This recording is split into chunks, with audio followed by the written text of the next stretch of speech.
దాంతోపాటుగా తెలంగాణలో రైతు బంధు గత ప్రభుత్వం చాలా ప్రతిష్టాత్మకంగా ఎదురు చూడకుండానే పంట పెట్టుబడి సాయం కింద సంవత్సరానికి 2 క్రాప్స్లలో టక్కమని పడుతుండేది.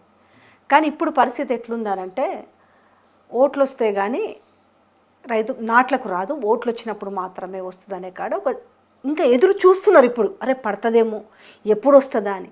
కానీ తెలిసిన విషయం ఇంటర్నల్గా ఏందనంటే ఐఏఎస్ల మీటింగ్లో అసలు ఈ రైతు భరోసా అవసరమా, ఈ రైతు భరోసా అవసరం లేదని మా కొడంగల్ వాసులే వినతి పత్రాలు ఇస్తున్నారు అని మాట్లాడుతున్నారని కొంచెం ఫ్రస్ట్రేట్ అయినట్టుగా ఈ స్కీమ్ మీద.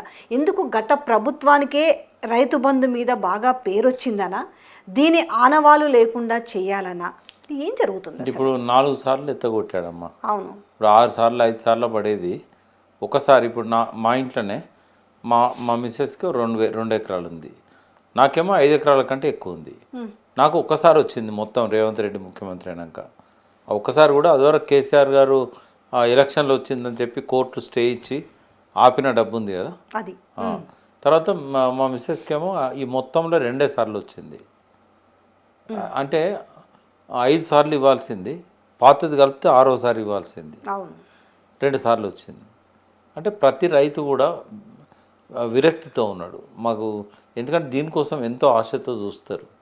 ఈ డబ్బు కేసీఆర్ గారు యాసంగి పంటలకు నవంబర్ మొదటి వారంలోనే ఇచ్చేవాడు, ఈ వర్షాకాల పంటలకు జూన్ మొదటి వారంలోనే వచ్చేది.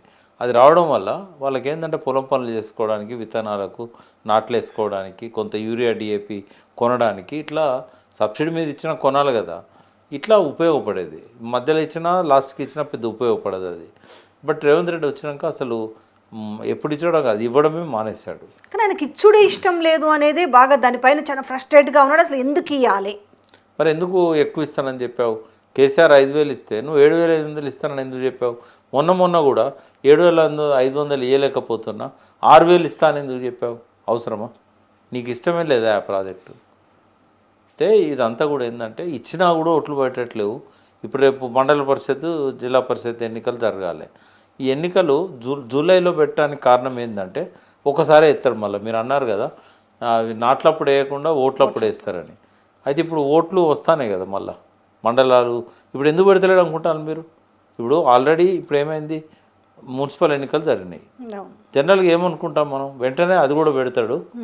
అయితే ఆడిపోతే ఇప్పుడు ఎదురు తిరుగుతుంది, ఎందుకంటే రైతు బంధు వేయట్లేదు.